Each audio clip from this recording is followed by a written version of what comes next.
In today's lecture, we will learn about decision making and looping. So it's basically decision making and then looping. So what are they? So normally what happens that when you describe some steps for any problem, like say, okay, so we might have some kind of conditions, and so first thing is decision making. So we have to make some kind of decisions at many steps. So like I'm going from one place, and so there are three at the crossroad, three different roads are branching out. Then again at these places some branchings are happening.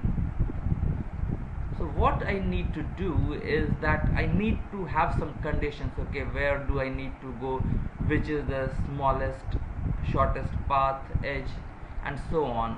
So we have to decide at each step that okay, which path we have to take. So here, so for that we have some kind of condition, and the condition statement that is there in C is if. So if is the keyword, and we put a parenthesis. So let's say that if we have some conditions like if x is greater than 0, this is valid. We can have and, or, and not expressions also. So if let's say that x is equal to 5, y is equal to 10, and z is equal to 14. So if we write if x is greater than 2 and then some condition and y is less than 20 and z is greater than 10.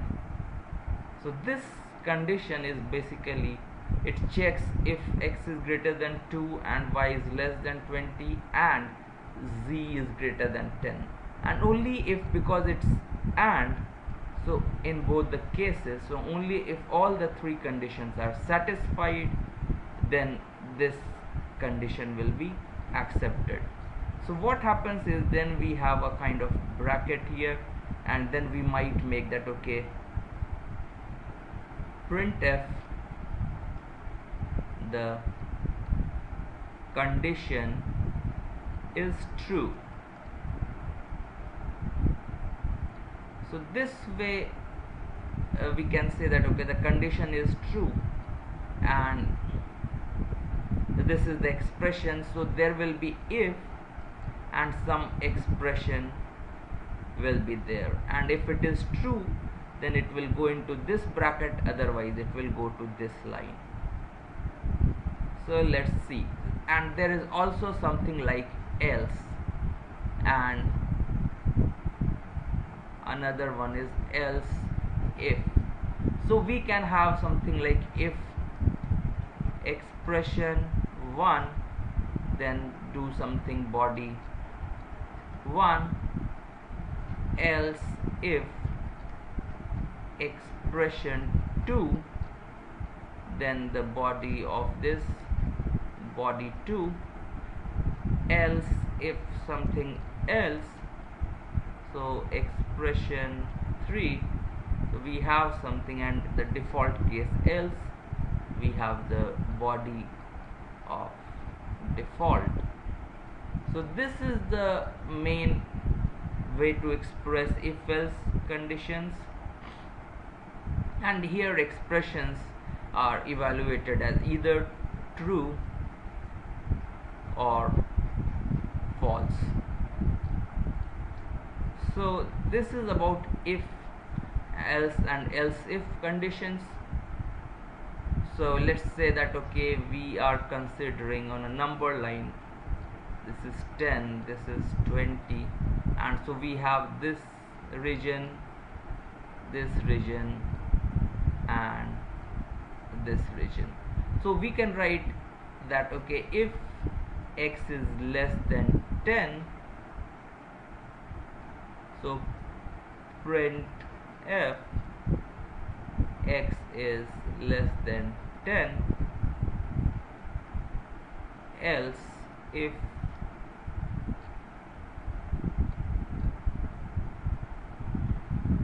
x is greater than equal to 10 and x is less than 20, then printf x is less than 20 and x is greater than equal to 10, and else. So now the case is, so we can directly say with default that print f x is greater than equal to 20. So this is the case, and we see here that it's all mutually exclusive. So these are all separate regions, and that's what we have to consider. Otherwise, if let's say we had something like if x is less than, if I wrote 12 here, and if here x is greater than equal to 10, and if I say that x is equal to 11, then it will again, because x is less than 12, this will be initiated, this will be checked first, and it will print x is less than 10. So our expressions should be mutually exclusive. Otherwise, whatever it is going from top to bottom, and whichever condition is matching, it will go into that block. So this was about if, else if and else block. So now what we will see is the while loop. So we will look at while loop. So example, the syntax is while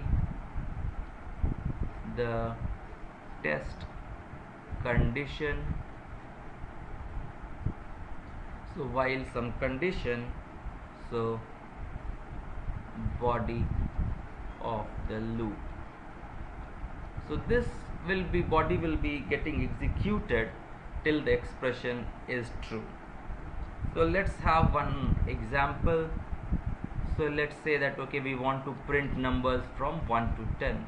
So I will say that int I is equal to 1, and then while I is less than equal to 10, I will say that printf I is equal to %d and I, and then I will do I plus plus.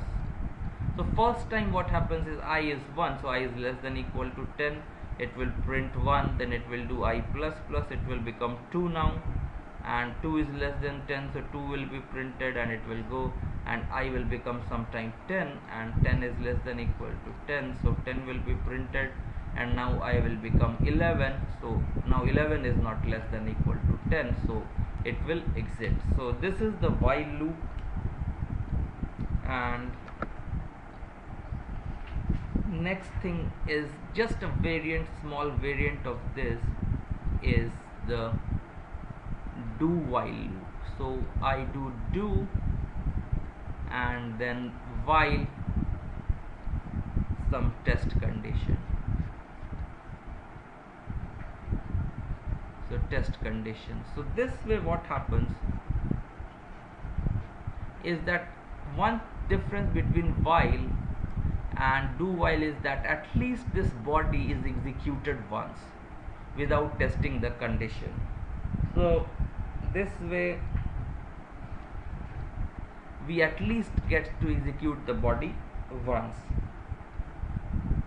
So next we will look into for loops, and this is a very strong statement. So simple for loop is like for initialization,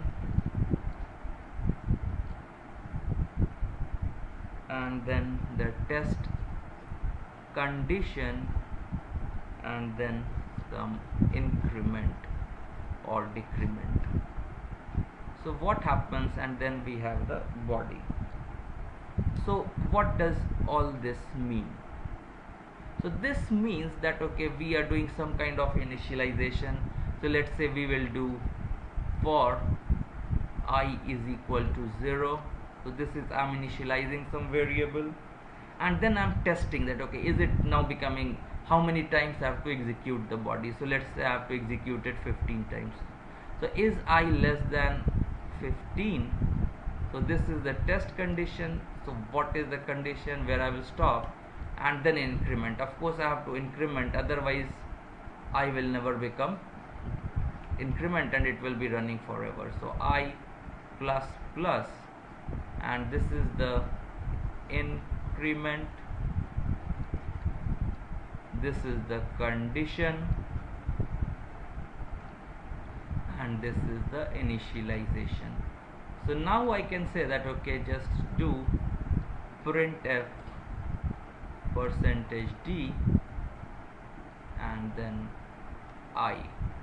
So what we will get is 0, 1, 2, 3 and 13 and then 14, and it, when I becomes 15, so this will not execute, it will come out. So but there are many other things which are also possible. So this was one initialization way. I can do it using another way, which is I is equal to I plus 1. In fact, you can increment by other ways also, like I can do I is equal to I plus 2,